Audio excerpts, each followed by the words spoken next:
할렐루야, 아멘.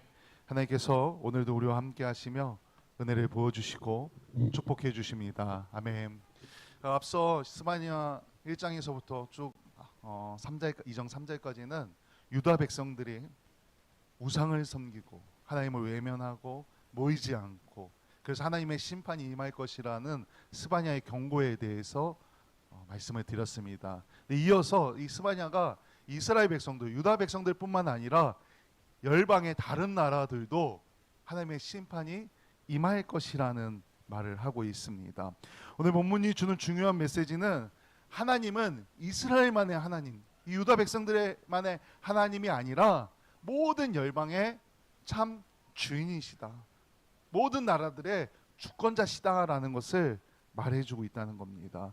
그래서 오늘 본문에 보면은 블레셋, 모암, 암몬, 구스, 아수르 이런 나라들을 향해서 하나님의 심판이 있을 것이다 라고 선포하고 있다는 겁니다. 그리고 그 모든 백성들을 통치하고 다스리시는 분이 만왕의 왕이신 하나님이시다 라고 선포하는 것입니다. 우리 하나님은 이스라엘만의 하나님이 아닙니다. 온 우주와 모든 역사의 주인이십니다. 공의로운 심판이 임하는 여호와의 날은 이스라엘뿐만 아니라 주변 모든 나라에도 동일하게 적용됨을 오늘 본문이 말해주는 겁니다. 그 이유는 이스라엘 백성들을 교만했습니다. 하나님을 외면했고 우상을 섬겼습니다. 하나님께 제사 드린다 하면서 만몬을 섬겼습니다. 다른 우상들을 섬겼습니다. 다른 우상들에게 맹세했습니다. 근데 이방 족속들, 다른 열방의 나라들도 교만했고 하나님을 외면했습니다. 하나님을 찾지 않는 그런 나라들이었다는 겁니다. 오늘 이 열방을 향한 이 심판의 경고를 통해서 하나님께서 우리에게 무엇을 말씀하고자 하시는지, 그것을 통해서 우리 교회가 믿음으로, 우리 성도님들은 믿음으로 하나님의 은혜 아래 거하는 우리가 되기를 간절히 소망합니다. 하나님의 심판은 먼저 블레셋을 향하여서 선언됩니다. 블레셋의 심판에 대한 이유는 정확하게 명시되어져 있지는 않습니다. 근데 이 블레셋은 이스라엘의 오랜 숙적이었습니다. 이스라엘을 경제적으로 착취했습니다. 괴롭혔습니다. 종교적으로 타락하도록 만들었습니다. 결국 블레셋은 쫓겨나고 뽑히고 폐허가 되고 거하는 사람이 없어서 목자들이 양을 치는 곳이 될 것이라고 오늘 성경이 말합니다. 하나님께서 왜 이렇게까지 하시는지 그 이유를 알아야 합니다. 죄도 죄지만 이 심판을 통해서 이스라엘 백성들뿐만 아니라 열방의 다른 나라들도 하나님께서 여전히 살아계시며 이 땅의 모든 것의 주인은 하나님이다라는 것을 알게 하기 위해서 이 심판을 내리신다는 겁니다. 이것이 이 심판의 목적입니다. 만왕의 왕이신 하나님을 알게 하는 것, 심판을 통한 징계의 목적이라는 것입니다. 하나님은 유다 족속의 남은 자를 보살피셨다가 다시 돌아오게 하시고 블레셋 땅을 그들에게 주실 것이라고 또한 선언하십니다. 우리 지난주에 말씀드리지 않았습니까? 부모가 자녀를 혼낼 때, 자녀가 뭔가 잘못해서 혼낼 때 죽이려고 혼냅니까? 다시는 내 자녀를 만들지 않고 내쫓아내려고 혼냅니까? 아닙니다. 잘되게 하기 위해서, 바로 자라게 하기 위해서 잘못된 것은 잘못됐다 혼냅니다. 이스라엘도 하나님께서 그런 의미에서 심판하고 징계하셨다는 겁니다. 그래서 그들에게 징계 이후에는, 심판 이후에는 다시 회복이 있을 것이다. 너희들을 위해 내가 또 준비해둔 계획이 있다라고 말하는 겁니다. 우리 9절 말씀인데 오늘 읽었던 9절 말씀을 좀 한번 같이 읽어보겠습니다. 9절 말씀 같이 읽습니다. 시작. 그러므로 만군의 여호와 이스라엘의 하나님이 말하노라. 내가 나의 삶을 두고 맹세하노니 장차 모압은 소돔 같으며 암몬 자손은 고모라 같을 것이라. 찔레가 나며 소금 구덩이가 되어 영원히 항폐하리니 내 백성의 남은 자들이 그들을 노력하며 나의 남은 백성이 그것을 기업으로 얻을 것이라. 아멘. 여기 이 남은 자들은 누구입니까? 하나님을 바라봤던 사람들입니다. 계속해서 믿음으로 하나님만 의지했던 사람들입니다. 신앙을 지켰던 사람들, 우상을 섬기지 아니하고 신앙을 지켰던 사람들에게는 하나님의 약속이 남아있음을 선포하고 있다는 겁니다. 심판의 날 의인과 악인의 운명이 바뀌게 될 것이다 라고 예고하고 있다는 겁니다. 하나님 앞에서 남은 자로 살아간다면 가장 어두운 때, 그 어두운 때를 지나면은 우리의 미래는 극적으로 바뀌게 된다는 겁니다. 하나님의 심판이 악인들에게는 두려움이지만 남은 자들에게, 믿음을 지킨 자들에게는 이 심판이 기다려짐이라는 겁니다. 오히려 하나님의 은혜가 되어진다는 겁니다. 우리가 믿음으로 또 이 시대에 남은 자로서 온전히 살아가길 소망합니다. 때로는 믿음 때문에 억울할 수 있습니다. 믿음 때문에 수치를 당할 수도 있고 믿음 때문에 어려울 수도 있습니다. 그럼에도 우리가 믿음을 지키면은 결국은 하나님의 은혜가 우리에게 임한다는 것입니다. 믿음을 지킴으로 그 우리에게 주어지는 그 하나님의 약속, 그 은혜를 마음에 새기고 이 땅에서 주님과 동행하는 그런 믿음의 삶을 살아가시길 간절히 소망합니다.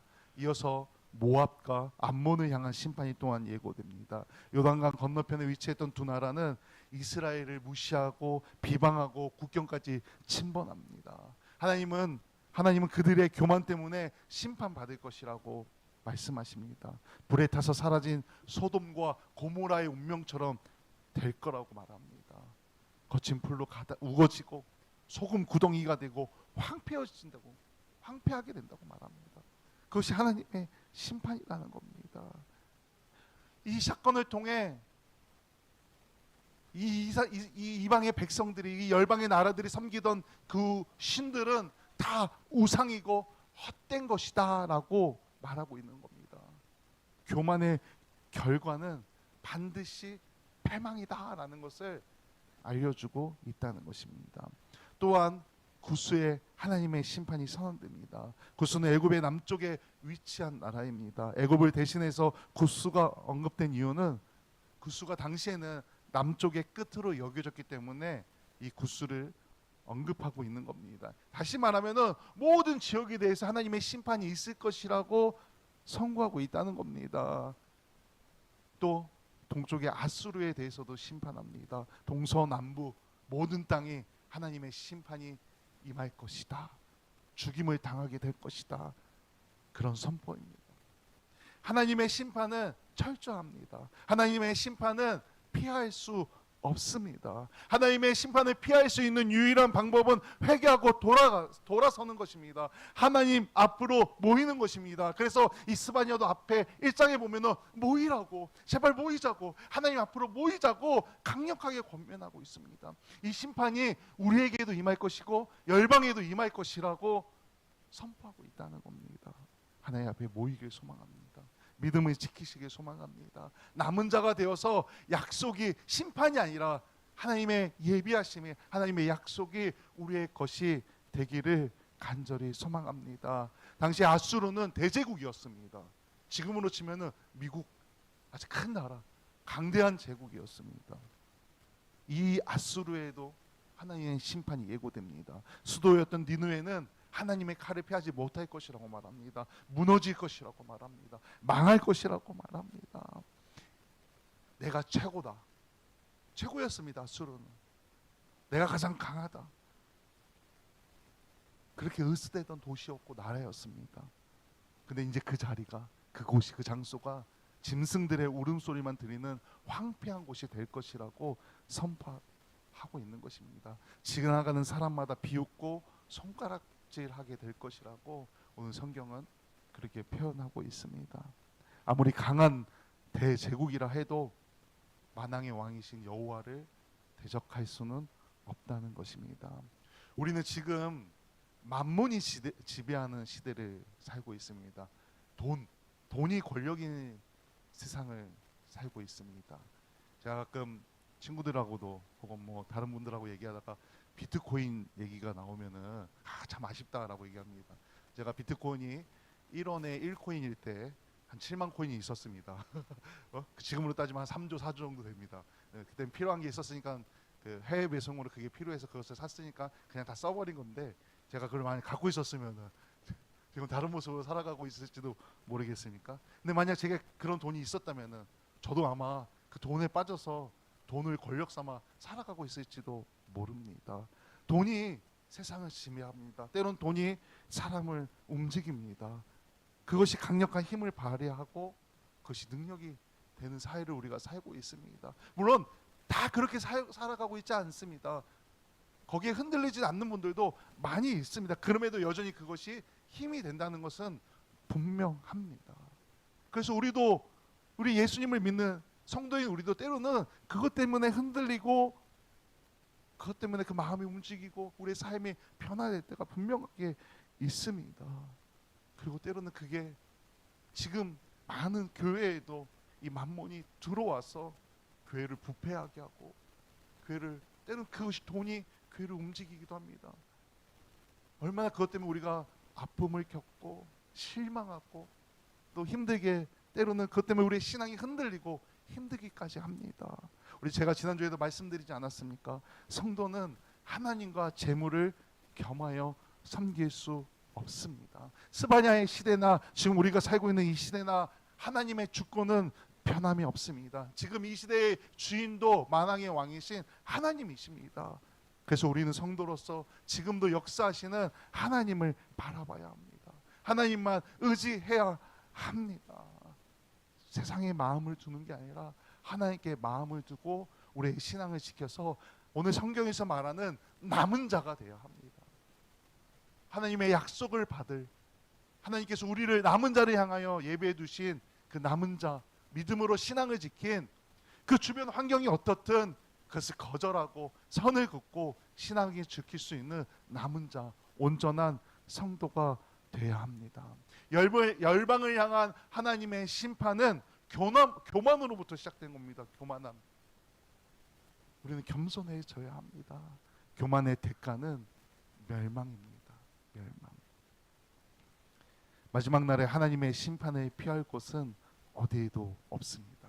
딱 한 군데 있다면은 하나님의 그 은혜의 날개 아래입니다.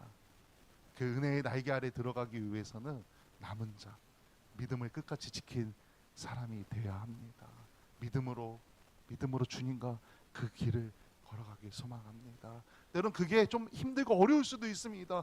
고통스러워도 있습니다. 그럼에도 믿음으로 신앙을 지키고 남은 자가 되어 그 길을 걸어감으로 하나님께서 주시는 참된 승리를 맛보시길 소망합니다. 그리고 믿음으로 하나님 앞에 또 세상 앞에 당당히 서는 그런 우리 성도님들 되시길 소망합니다. 우리가 겸손하게 믿음으로 하나님 앞에 설 때, 우리 교회가 믿음으로 온전히 바로 설 때 우리 교회 가운데, 우리 성도님들의 삶 가운데 분명한 하나님의 은혜가 임합니다. 세상 가운데 주님과 동행하며 심판과 징계가 아닌 하나님께서 주시는 그 참된 평안, 은혜, 하늘의 복이 우리 여기 오늘 함께 예배하는 모든 분들에게 넘쳐나시길 다시 한번 주님의 이름으로 간절히 축원합니다. 아멘.